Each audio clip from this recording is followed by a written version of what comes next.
محترم حضرات، محبت کے ساتھ ایک مرتبہ درود پاک پڑھ لیجیے۔ اللہم صلی علی سیدنا و مولانا محمد معظم الجود والکرم وآلہ وبارک وسلم صلاة وسلاما علیک یا سیدی یا رسول اللہ وعلی آلک واصحابک اجمعین۔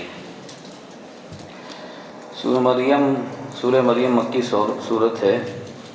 اس میں حضرت زکریا علیہ السلام جو اللہ کے نبی ہیں ان کا بیان ہوا۔ اعوذ باللہ من الشیطان الرجیم، ذکر رحمت ربک عبدہ زکریا،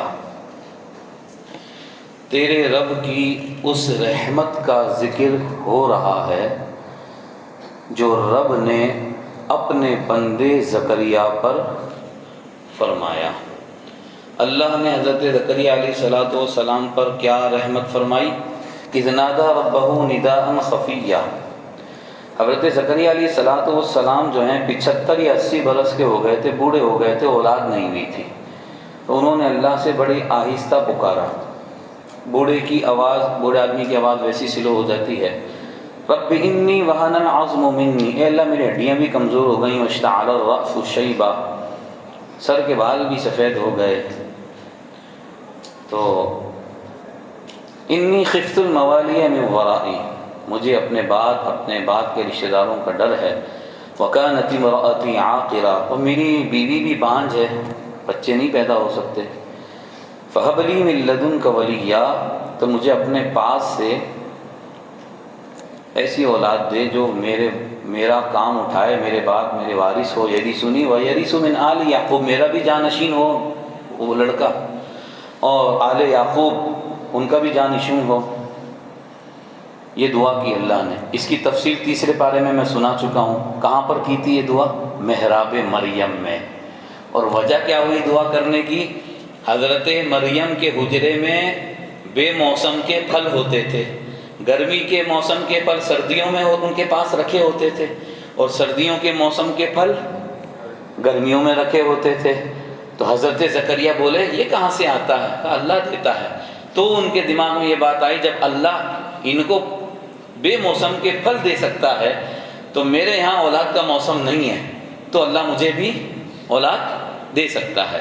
تو پھر وہاں پر فرشتوں نے پھر خوشخبری سنائی تھی، اور اللہ تعالیٰ نے حضرت زکریا علیہ السلام کو جو بیٹا دیا نا، تو فرمایا انا نبشرک بغلام اسمہ یحییٰ لم نجعل لہ من قبل سمیہ، اے زکریا ہم تم کو بیٹے کی بشارت دیتے ہیں، اللہ تمہیں بیٹا دے گا، نام بھی ہم رکھتے ہیں اس کا۔ اور اللہ نے کیا فرمایا؟ ہم وہ نام رکھ رہے ہیں دنیا میں اس سے پہلے اس نام کا کوئی پیدا ہی نہیں ہوا۔ پھر ان کی شان پھر وہاں بھی بیان ہوئی، سید ہوگا، بڑا علم والا ہوگا۔ قال، پھر انہوں نے کہا ربی انا یکون لی، وہ میرے یہاں لڑکا ہوگا، میری عورت بانجھ، میں بوڑھا، کیسے ہوگا؟ اللہ فرماتے ہیں ہم جس کو دیتے ہیں پھر ایسے ہی دے دیتے ہیں۔ ربک ہوا علی ہین، اللہ پر کوئی چیز مشکل نہیں ہے۔ اے اللہ پھر نشانی بتا کہ وہ نشانی کیا ہے، کب میرے یہاں یعنی بیوی امید سے ہوگی، بچہ پیٹ میں آئے گا۔ اللہ نے فرمایا 3 دن تک کسی سے بات نہیں کرنا۔ اب وہ دعا محراب مریم کی تھی نا، محراب مریم سے باہر نکلے تو اللہ نے فرمایا بس تسبیح پڑھنا سارے دن۔ اب حضرت زکریا علیہ السلام ذہن میں نہیں رہتا، کبھی بات کرنا چاہتے تھے نا کسی سے، زبان بند ہو جاتی تھی، کچھ بول ہی نہیں سکتے تھے، پھر وہ تسبیح شروع کرتے تھے، زبان چلنا شروع ہو جاتی تھی۔ حضرت یحییٰ پیدا ہوئے، اور اللہ نے فرمایا یا یحییٰ خذ الکتاب بقوہ، توریت کو مضبوطی سے تھام لو، ہم نے وآتیناہ الحکم صبیہ، کمال ہے حضرت یحییٰ زکریا کے بیٹے پر۔ فرمایا یحییٰ تم اپنی شان تو دیکھو، یحییٰ ہم نے تم کو بچپن میں ہی نبی بنا دیا۔ اور اب دیکھیے کیا فرمایا، اے یحییٰ برم بوالد وحنانا من لدنا، اے اللہ نے فرمایا اے یحییٰ یہ مہربانی ہم نے اپنی طرف سے تمہارے اوپر کی ہے۔ وکان تقیہ، زکریا علیہ السلام کے بیٹے کی تعریفیں کون کر رہا ہے؟ اللہ کر رہا ہے۔ فرمایا وہ اللہ سے ڈرنے والے تھے۔ وبرم بوالدیہ، اے یحییٰ اپنے ماں باپ سے نیک سلوک کرنا. نبیوں کو بھی ماں باپ سے نیک سلوک کرنے کا حکم ہے، خدمت کرنے کا حکم ہے. یاد رکھیے گا، ماں باپ کا گستاخ، ماں باپ کا نافرمان کعبے کے غلاف کو پکڑ کر بھی ساری رات بھی روتا رہے نا، اللہ کی ایک رحمت نہیں پڑنی اس کے اوپر. کوئی کسی خواب و خیال میں نہیں رہے کہ میں تو کعبے کے پاس جا کے دعا کر لوں گا، میں غلاف کعبہ سے رو رو کے. کچھ نہیں اللہ نے سننی اس نافرمان کی جو اپنے ماں باپ کا نافرمان ہے. ارشاد فرمایا وَاذْكُرْ فِي الْكِتَابِ مریم، کتاب میں مریم کو یاد کرو. حضرت مریم ظاہر ہے بیت المقدس کی خادمہ تھی، خدمت کرتی تھی، تو وہ اپنے گھر والوں سے دور کسی مشرقی بیت المقدس کی طرف چلی گئیں. اور اللہ فرماتا ہے جب مریم شرق بیت المقدس کی شرقی طرف، ایسٹ کی طرف گئیں تو ہم نے ایک فرشتہ بھیجا، حضرت جبرائیل کو بھیجا حضرت مریم کے پاس.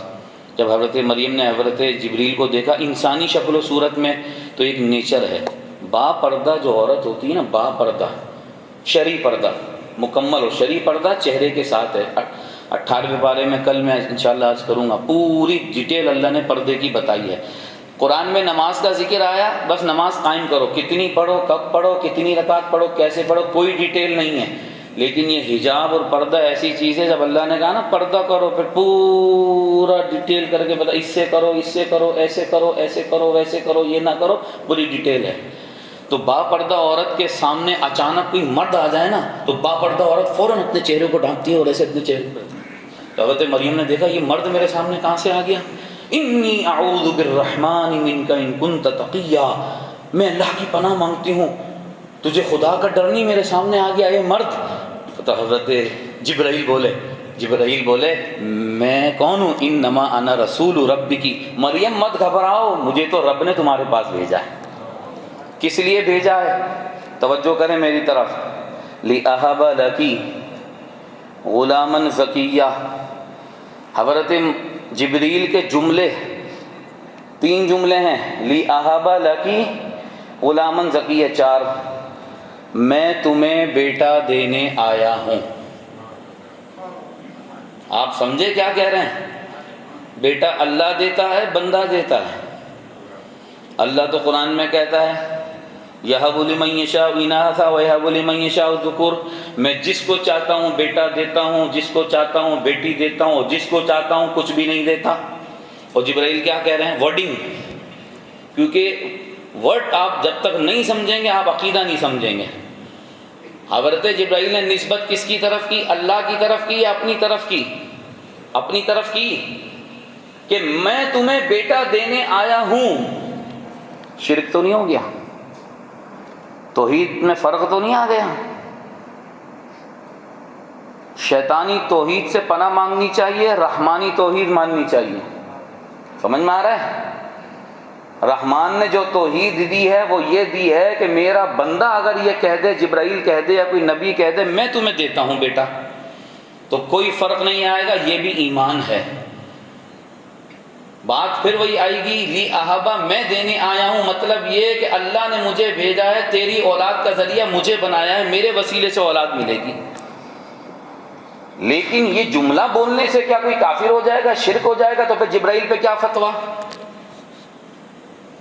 اچھا چلیں آپ لفظ جبریل یہاں سے ہٹا دیں، یہاں پہ آپ نام رکھ دیں شیخ عبد القادر کا، یہاں پہ رکھ دیں خواجہ معین الدین چشتی کا نام رکھ دیں کہ شیخ عبد القادر کہیں میں تمہیں بیٹا دیتا ہوں. کیا حکم ہے؟ حکم لگانے سے پہلے سوچ لینا کہ یہی جملہ جبریل نے بولا تھا کہ میں تمہیں بیٹا دینے آیا ہوں. اس کو کہتے ہیں اسناد مجازی. علم حاصل کرو، تعلیم نہیں آتا ہم سے پوچھو، ہم آپ کو علم کی بات بتا. اسناد مجازی کہلاتی ہے کہ حقیقی طور پر اللہ ہی دیتا ہے، نسبت مجازن کر دی جاتی ہے کسی چیز کی طرف اللہ کے علاوہ دوسرے. جیسے بارش ہوئی، سبزہ ہوگا، انبت الربیع البقلہ، بارش نے سبزہ اگایا، بارش نے اگایا، اللہ نے اگایا، اللہ نے اگایا. ایک مسلمان میڈیسن لایا ڈاکٹر صاحب سے، اور آ کر اس نے کہا بھائی کیا میڈیسن ہے، اس میڈیسن نے تو میری ساری بیماری دور کر دی، اللہ نے دور کر دی، میڈیسن نے دور کی۔ ارے بھائی اس دوائی سے تو مجھے شفا مل گئی، اللہ سے ملی کہ دوا سے ملی؟ مثالیں دے کر سمجھا رہا ہوں، سمجھ میں آ گئی بات؟ وقت کم ہوتا ہے، پھر بھی آپ کے ذہنوں میں میرے کسی محترم مکرم بھائی کے ذہن میں جو میرے یہاں تراویح پڑھنے آتے ہیں، میرا درس سنتے ہیں، میں بڑے ادب سے ان کی بارگاہ میں عرض کروں گا، گزارش کروں گا کہ دیکھیے پھر بھی آپ کے ذہن میں کوئی سوال ہو، کوئی چیز کلیئر نہ ہو، آپ آئیں، میں آپ کو بڑے پیار سے مزید سمجھاؤں گا، لیکن بات کو سمجھیے آپ۔ میں بیٹا دینے آیا ہوں۔ پھر کیا کیا حضرت جبرائیل علیہ السلام نے؟ حضرت عیسیٰ کی ایک خصوصیت یہ ہے کہ حضرت عیسیٰ علیہ السلام حضرت جبریل کے دم سے پیدا ہوئے، پھونک مارنے سے۔ حضرت جبریل نے پھونک ماری، دم کیا، اس دم سے حضرت عیسیٰ ماں کے پیٹ میں آ گئے۔ اب جب ولادت کا وقت قریب آیا حضرت مریم کا، تو عورتوں کو جو تکلیف ہوتی ہے درد ذہ بچے کی پیدائش کی، وہ آپ کو ہوئی، حضرت مریم کو اتنی تکلیف ہوئی، کہنے لگی یا لیتنی مت قبل ھذا وکنت نسیا منسیا، یہ کاش میں اس سے پہلے ہی مر جاتی۔ ایک اللہ نے فرمایا کہ ایک وہاں قریب میں درخت تھا، سوکھا کھجور کا سوکھا درخت، اس کی جڑ میں آ گئی، فناداها من تحتها، پھر وہاں سے آواز آئی، اے مریم مت گھبراؤ، تم ذرا پاؤں کے نیچے دیکھو تو صحیح۔ اب حضرت جبریل نے جو ہے وہ ایڑی ماری یا کیا ہوا، وہاں میٹھے پانی کا چشمہ ابلنے لگا، اور اس کے ساتھ ہی کھجور کا درخت تھا، سوکھا ہوا تھا نا، کچھ بھی نہیں تھا، بالکل سوکھا ہوا تھا۔ اس کو کہتے ہیں کرامت، ولی اللہ کی ولی و ولیہ کرامت، سوکھا ہوا تھا، سوکھا ہوا درخت، اور اللہ فرما رہے ہیں حزی الیک بجذع النخلہ، مریم تم سوکھے درخت کو ہاتھ تو لگاؤ ذرا اپنا۔ پانی کا انتظام ہو گیا، حضرت مریم اللہ کی ولیہ نے ہاتھ لگایا، بس اتنی ہی دیر تھی، یہ سارے کام اللہ کے، اللہ اپنے نیک بندوں کا مقام ظاہر فرما رہا ہے، یہ ہیں میرے نیک بندے۔ ادھر ہاتھ لگایا، ہاتھ لگتے ہی ہرا بھی ہو گیا، پھل بھی لگ گیا، پک بھی گیا، نیچے بھی گر گیا، پیدا ہو گئے حضرت عیسیٰ۔ اب مریم گھبرائیں، ظاہر ہے بغیر شوہر کے بچہ پیدا ہو جائے عورت تو گھبرائے گی، قوم والے کیا کہیں گی، قوم یہ بچہ کہاں سے آیا، اے اللہ کیا کروں؟ قولی انی نذرت للرحمن، مریم جب تم قوم کے پاس جاؤ تم کہنا میں نے منت مانی ہوئی ہے، ہاں میں نے منت کا روزہ رکھا ہوا ہے۔ روزہ اس زمانے میں روزہ ایسا ہوتا تھا بولنا بھی منع ہوتا تھا، کھانا پینے کے بعد بولنا بھی بند، بات بھی بند۔ کہا ٹھیک ہے بات نہیں کروں، وہ قوم کے پاس ہے، قوم نے کہا یا مریم لقد جئت شیئا فریا، یہ کیا، تمہارا باپ تو ایسا نہیں تھا، نہ ماں ایسی تھی، بول تو سکتی نہیں تھی مریم۔ فاشارت الیہ، حضرت مریم نے عیسیٰ علیہ السلام کی طرف اشارہ کیا۔ اب قوم بولی کیف نکلم من کان فی المہد صبیا، مریم ہم کیسے بات کریں اس بچے سے، یہ بچہ کیسے بات کرے گا، اللہ کی شان، جو جھولے میں ہے یہ بات کیسے کرے گا۔ اب حضرت عیسیٰ بچے تھے، پیدا ہی ہوئے تھے نا، اپنی بائیں ہاتھ پہ ایسے ہاتھ رکھا اور کھڑے ہو بیٹھ گئے ایسے، قال انی عبد اللہ، اب حضرت بولے عیسیٰ میں اللہ کا بندہ ہوں، اللہ نے مجھے کتاب دی، اللہ نے مجھے نبی بنایا، اللہ نے مجھے مبارک کیا، وَأَوْصَانِي بِالصَّلَاةِ وَالزَّكَاةِ، عیسیٰ علیہ السلام بول رہے ہیں بچپن میں اللہ نے مجھے نماز و زکوٰۃ کا حکم دیا جب تک میں زندہ ہوں، وَبَرًّا بِوَالِدَتِي، اور اللہ نے مجھے ماں باپ سے نیک سلوک کرنے کا حکم دیا۔ دیکھو جو ماں باپ سے جیسا سلوک کرو گے نا تمہارے ساتھ ویسے ہی سلوک ہوگا۔ کچھ چیزیں ایسی ہیں دنیا میں اللہ دکھا دیتا ہے، ماں باپ سے نیک سلوک کرو گے دنیا میں بھی ملے گا، اور وہی تمہارے ساتھ اولاد کرے گی۔ وَاذْكُرْ فِي الْكِتَابِ إِبْرَاهِيمَ إِنَّهُ كَانَ صِدِّيقًا نَبِيًّا، اب ابراہیم علیہ السلام کا ذکر 17ویں پارے میں بڑی تفصیل سے ہوا ہے، ابراہیم کا ذکر کرو، وہ بھی اللہ کے سچے نبی تھے۔ حضرت ابراہیم کا واقعہ جب انہوں نے اپنے چچا سے کہا، حضرت ابراہیم کے والد، یہاں جو چچا ہے نا آزر اس کا نام تھا، لوگ کہتے ہیں نہیں یہ باپ نبی کا باپ مشرک ہو ہی نہیں سکتا. لفظ اب چچا کو بھی بولا جاتا ہے. ام کنتم شہداء اذ حضر یعقوب الموت اذ قال لبنیہ ما تعبدون من بعدی قالوا نعبد الہک و الہ آباء ابراہیم و اسماعیل و اسحاق. حضرت یعقوب نے اپنے بچوں سے کہا میں تو دنیا سے جا رہا ہوں، میرے بعد کس کی عبادت کرو گے؟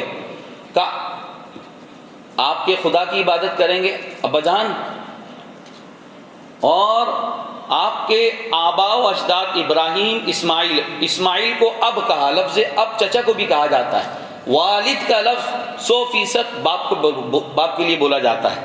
حضرت ابراہیم کا جو چچا تھا بت پرست تھا، تو آپ نے کہا لِمَ تَعْبُدُ مَا لَا يَسْمَعُ وَلَا يُبْصِرُ وَلَا يُغْنِي عَنْكَ شَيْئًا. ایسے کو پوچھتے ہو جو نہ سنتا ہے نہ دیکھتا ہے، جو کوئی کام نہیں کر سکتا، کوئی نفع نہیں دے سکتا. اب توجہ فرمائیے، پرسوں ترسوں بات چل رہی تھی نا کہ جو نبیوں ولیوں کے دینے کو نہیں مانتے کہ کچھ کر نہیں سکتے، دے نہیں سکتے فائدہ، تو ان کے بعد بھی تو کوئی نہ کوئی دلیل ہوگی نا. وہ یہ دلیلیں ہیں، اس قسم کے قرآن کی آیتیں جو بتوں کے بارے میں نازل ہوئیں، کوئی نفع نہیں دے سکتے، کوئی نقصان نہیں پہنچا سکتے، کسی چیز کے مالک نہیں، مکھی نہیں بنا سکتے. یہ بتوں والی آیتیں نبیوں پر فٹ کرتے ہیں. دیکھو قرآن میں لکھا ہے اللہ کے سوا ایسوں کی پوجا عبادت کیوں کرتے ہو جو کسی نفع نقصان کے مالک نہیں. او بھائی وہ بت والی آیت ہے. دوسری بات وہاں کیا ہے، اللہ کے علاوہ کسی کی ایسوں کی پوجا کیوں کرتے ہو؟ بتوں کی پوجا کی جاتی تھی، نبیوں ولیوں کی کوئی پوجا عبادت نہیں کرتا. تو آپ نے بتوں کو کہاں نبیوں سے ملا دیا؟ یہ تحریف نہیں تو اور کیا ہے؟ اللہ بات کر رہا ہے بتوں کی، اور پھر آپ نے کتنی آیتیں سنی. اللہ کے نبی پرندہ بنا رہے ہیں، آنکھیں دے رہے ہیں، شفا دے رہے ہیں. اور کل بشریت کی بات چل رہی تھی، حضور کیسے بشر ہے؟ تقریباً 2.5 لاکھ سے زیادہ، 2.5 لاکھ میل سے زیادہ فاصلے پر ہے چاند. چاند کا فاصلہ زمین سے کتنا ایگزیکٹ فیگر میں بھول رہا ہوں، لیکن تقریباً 3.25 لاکھ مائل، 2,75,000 مائل کا فاصلہ ہے زمین سے چاند کا. وہ ایسے بشر ہیں ایک اشارہ کریں تو چاند ٹکڑے ہو جاتا ہے. اور سورج کتنے فاصلے پر ہے زمین سے؟ تقریباً 9.5 کروڑ مائل، ملین، تقریباً ملین مائل سمجھ لینا آپ کتنا دور ہے سورج. اور جب ڈوب گیا تو ایسے بشر ہیں ایک اشارہ کیا شہادت کی انگلی سے تو 1 ملین مائل کا فاصلے پر سورج وہ واپس آ گیا. ارے بھائی آپ تو پورا دھکا بھی لگائیں نا اس دیوار کو تو آپ ہلا نہیں سکتے ہیں. اور حضور صرف اشارہ کریں، منہ سے بھی کچھ نہ بولیں. ایسے بشر ہیں کہ منہ سے کچھ نہ بولیں، ایک اشارہ کریں تو ملین مائل فاصلے پر سورج واپس آ جاتا ہے. تو بتاؤ یہ نفع نہیں ہے؟ یہ نفع نہیں ہے کہ حضور علیہ الصلوۃ والسلام جو ہیں اور اللہ کے انبیاء، تو یہ چچا کو کہا کیوں پوچھتے ہو ان کو، کسی نفع نقصان کے مالک نہیں ہیں. حضرت اسماعیل علیہ السلام کا ذکر ہوا کہ اللہ کے سچے نبی تھے. ادریس علیہ السلام کا ذکر ہوا. ادریس علیہ السلام کا واقعہ بھی بڑا عجیب ہے. ادریس علیہ السلام ابھی 4تھے آسمان پر ہیں، معراج میں ملے تھے حضور سے. ادریس علیہ السلام نے ایک دن ملک الموت سے کہا ملک الموت یہ موت کا ذائقہ کیسے ہوتا ہے، ذرا مجھے چکھانا. ملک الموت نے موت دی، انہوں نے ذائقہ چکھا، پھر زندگی مل گئی. پھر گئے جہنم کے دروازے پر اور جہنم کے واچ مین کو بولا میں ذرا جہنم دیکھنا چاہتا ہوں ہے کیسی. کہا یہ دیکھیے، گھوم کے آ گئے.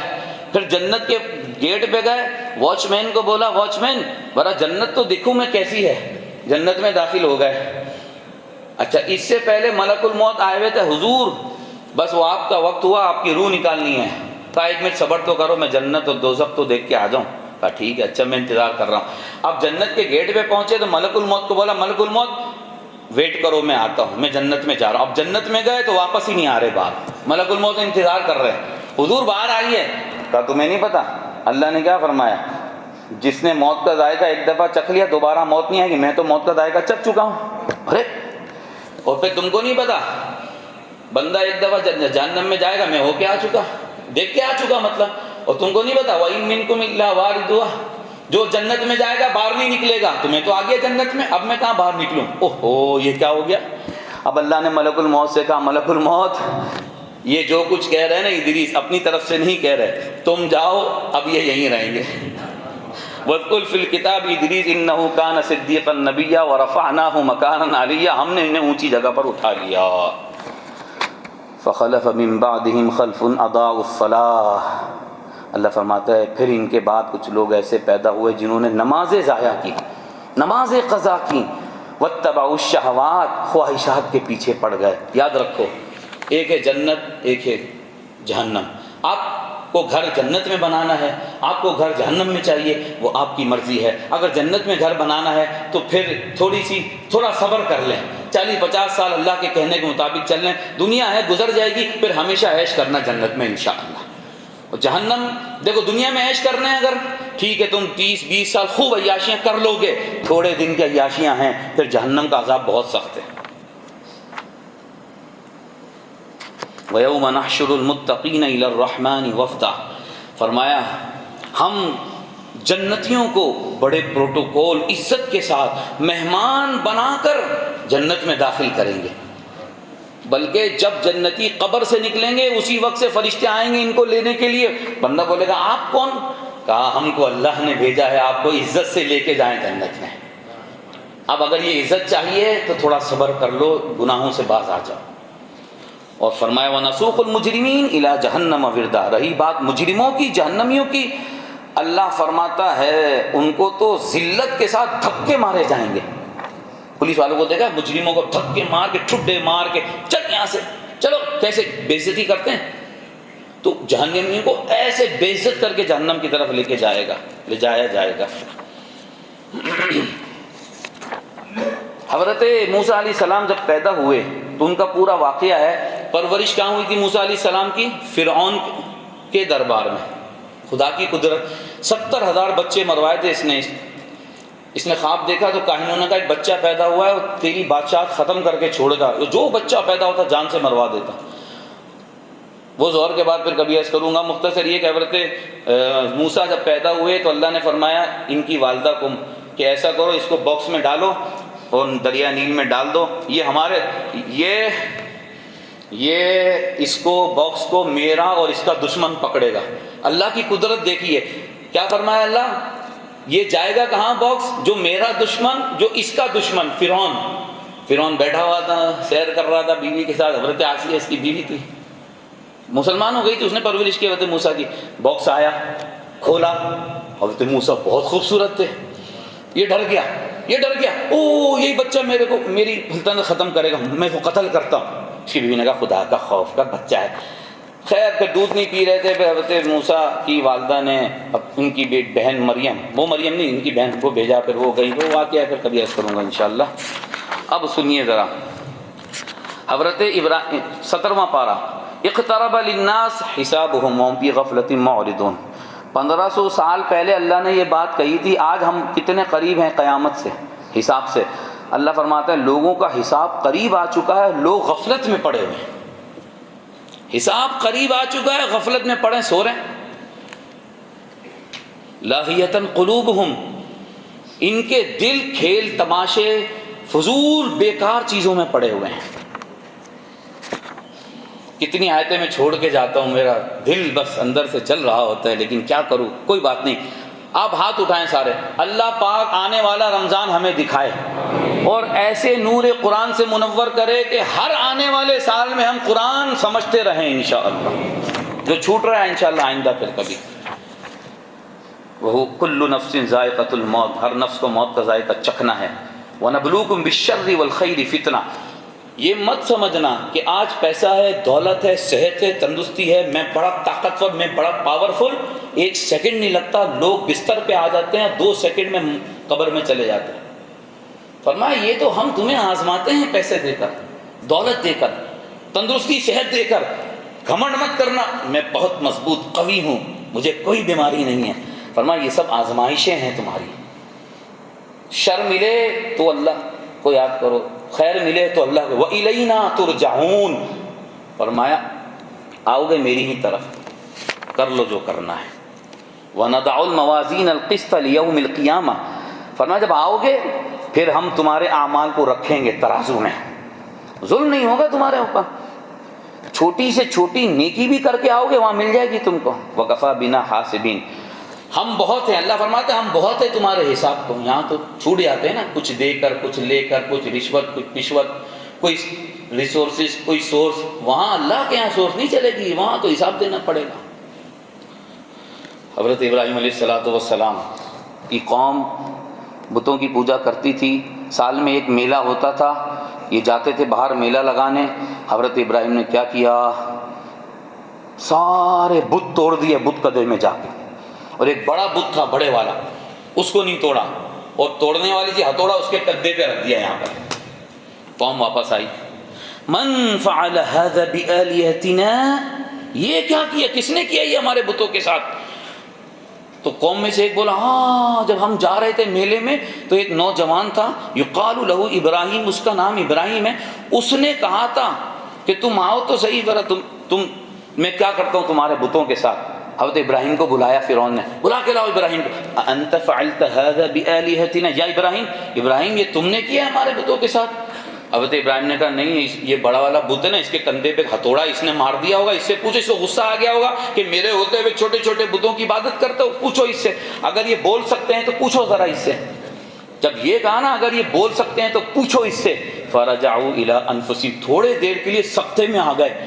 اللہ فرماتا ہے پھر یہ اپنے دل میں سوچنے لگے اور کہنے لگے، ارے ظالموں، کس کو پوچھ رہے ہو جو بات نہیں کر سکے، سن نہیں سکے، بول نہیں سکے. لیکن جب کہتے ہیں نا تم، پھر حق سمجھ میں آ گیا، لیکن حق سمجھ میں آنے کے بعد قبول نہ کیا. نکسوا علی رؤوسہم، حق سامنے آ گیا لیکن نہیں مانا. پھر کہنے لگے ابراہیم سے، اپنے منہ سے خود کہنے لگے، یہ تو بول ہی نہیں سکتے، ان سے ہم کیسے پوچھیں؟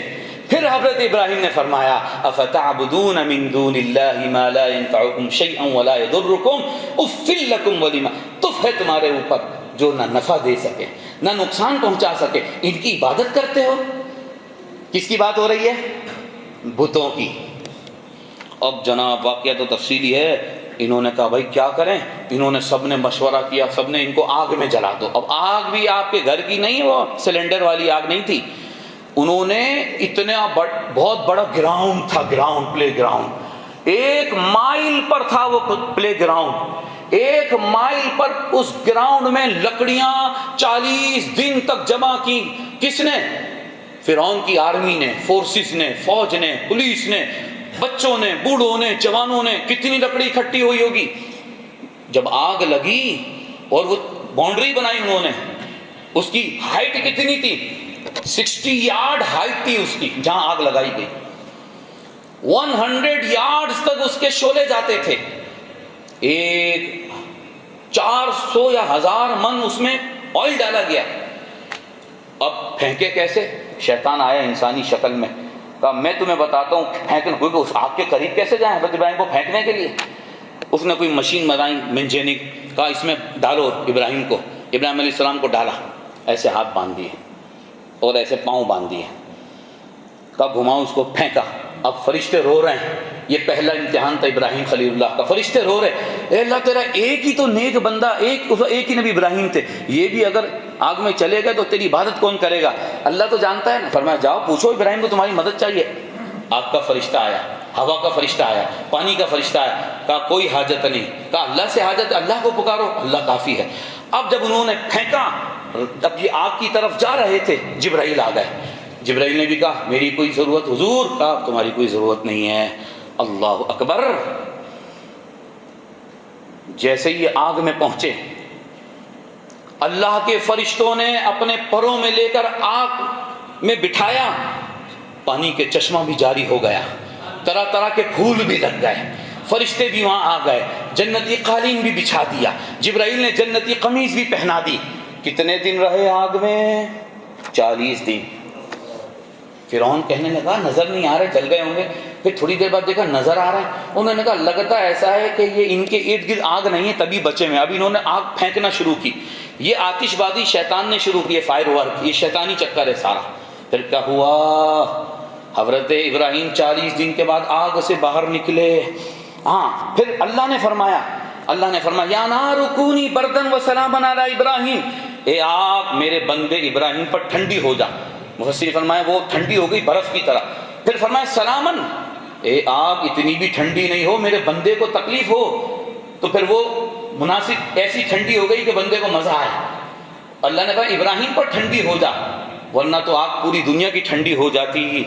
آگ ٹھنڈی ہو گئی اور کیا ہوا؟ کمال کی بات تو سنیں، ایمان تازہ ہو جائے گا، ایمان پہ مضبوط ہو تو آگ کیا ہے؟ آگ اللہ کے حکم سے اثر کرے گی نا، آگ اپنا کام چھوڑ دے گی۔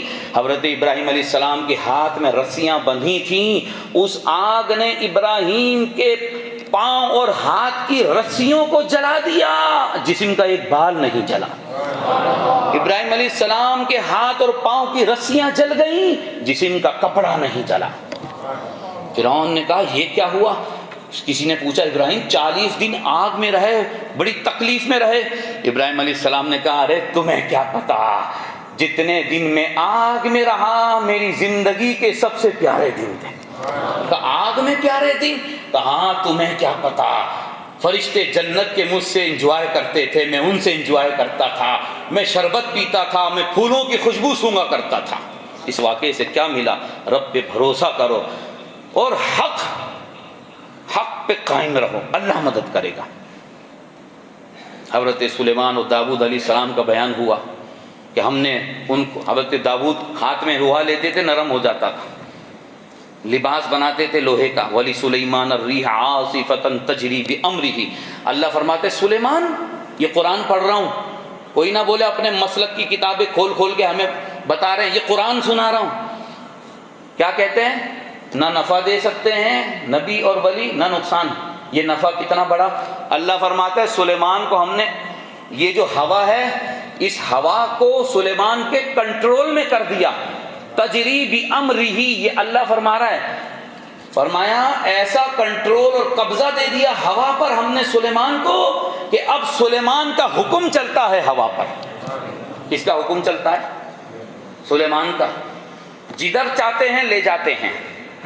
اور پھر بڑے بڑے جنات ہم نے سلیمان کو دیے کہ وہ سمندر سے جو ہے وہ موتی نکالتے ہیں، برتن بناتے ہیں، وہ پھر شیشے کی چیزیں، بڑے بڑے کام کرتے ہیں۔ حضرت ایوب علیہ السلام کا واقعہ، وہ ایوب اذ نادى ربہ، حضرت ایوب علیہ السلام کے بیٹے سارے اللہ نے لے لیے، آزمائش شروع ہو گئی اور جسم پر ایسی بیماری ہوئی کہ وہ سب ساتھ چھوڑ گئے۔ ان کی بیوی نے بڑی خدمت کی لیکن صبر کیا، ان کے جانور سارے، کھیت سارے، سب کچھ برباد، کچھ بھی نہیں رہا۔